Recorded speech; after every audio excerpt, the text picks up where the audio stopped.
आज हम पाठ 8 दो बैलों की कहानी पढ़ने जा रहे हैं। इसके लेखक मुंशी प्रेमचंद्र जी हैं। उन्होंने दो बैलों की कहानी के माध्यम से हमें संदेश दिया है कि हमें जानवरों से प्रेम करना चाहिए। जानवर जो होते हैं मूक प्राणी होते हैं, परंतु यदि हम उन्हें प्रेम करते हैं, प्यार करते हैं, तो वे हमारे प्रेम को समझते हैं और बदले में हमसे भी उतना ही प्रेम करते हैं। चलिए अब हम कहानी पढ़ना शुरू करते हैं। झूरी नाम का एक किसान था। उसके पास दो बैल थे, हीरा और मोती। उन दोनों में बहुत प्यार था। झूरी उनके चारे पानी का बहुत ध्यान रखता था। वह कभी भूलकर भी उन्हें मारता पीटता नहीं था। वे भी झूरी को बहुत चाहते थे। एक दिन झूरी की पत्नी का भाई गया आया। वह हीरा और मोती को कुछ दिन के लिए अपने घर ले जाने आया था। जब वह उन्हें अपने गांव लेकर चला तो दोनों बैलों को बड़ा आश्चर्य हुआ कि वह उन्हें क्यों और कहाँ लिए जा रहा है। रास्ते में उन्होंने गया को बहुत तंग किया। मोती बाएं भागता तो हीरा दाएं।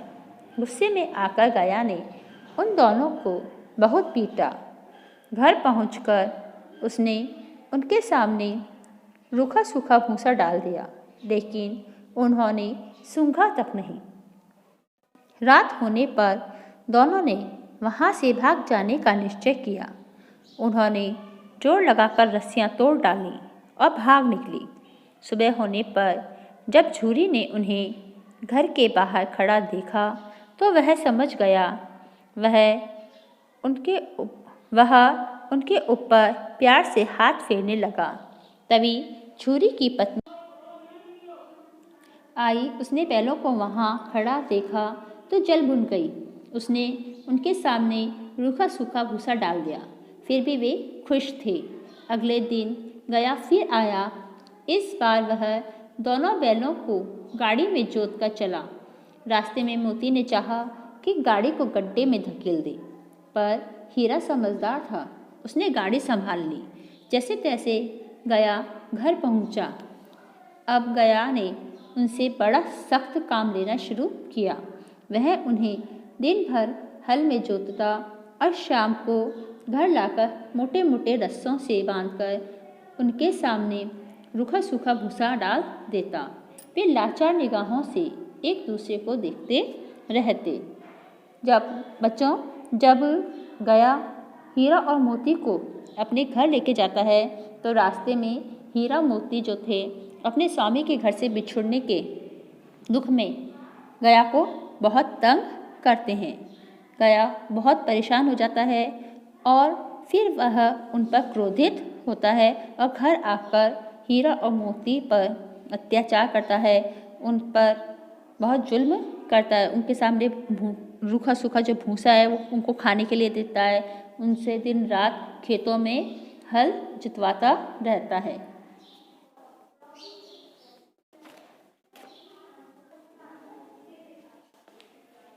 गया के घर में एक छोटी लड़की रहती थी। वह बैलों की दुर्दशा देखती तो उसे बहुत बुरा लगता। वह रात को चुपके से उन्हें रोटी खिलाती। दोनों बैल उसके प्यार के सामने मार और अपमान भूल जाते।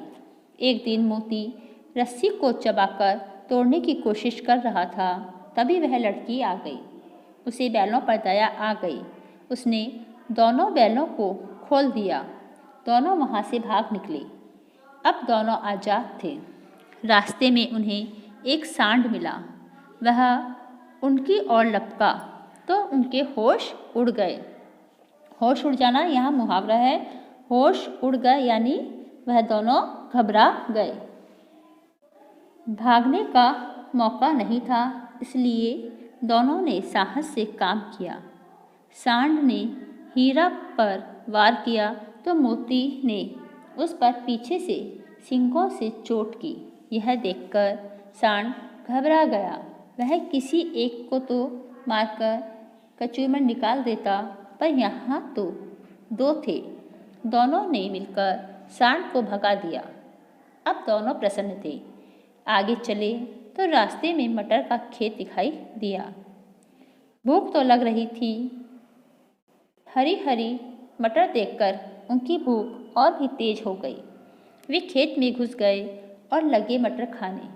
अभी पेट भरा भी न था कि खेत के रखवालों ने उन्हें देख लिया और उन्हें घेर कर पकड़ लिया और कांजी हाउस में बंद करवा दिया। कांजी हाउस वह स्थान होता है जहां आवारा पशुओं को पकड़कर कैद कर दिया जाता है। कांजी हाउस में और भी कई जानवर थे। भैंसें, घोड़े, घोड़ियाँ, गधे, सब कमजोर और दुबले पतले। वहाँ किसी के लिए न चारे का प्रबंध था न पानी का। हीरा मोती ने सोचा कि कहाँ आ फंसी। रात हुई। मोती ने सोचा कि अगर दीवार तोड़ दी जाए तो बाहर निकला जा सकता है। उसने सींगों से दीवार पर चोट की। 2-4 चोटों में ही थोड़ी सी दीवार गिर गई। इससे उनका उत्साह बढ़ा, यानी दोनों में और भी जोश आ गया। उसने और जोर से चोटें लगानी शुरू की। आखिर दीवार में रास्ता बन गया। दीवार में रास्ता बनते ही पहले तो घोड़ियाँ भागी, फिर भैंसें और बकरियाँ। मोती ने गधों को भी सींग मार मार कर भगा दिया।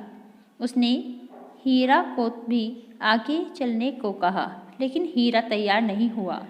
सुबह होने पर कांजी हाउस वालों ने देखा तो बड़ा आश्चर्य हुआ। उन्होंने हीरा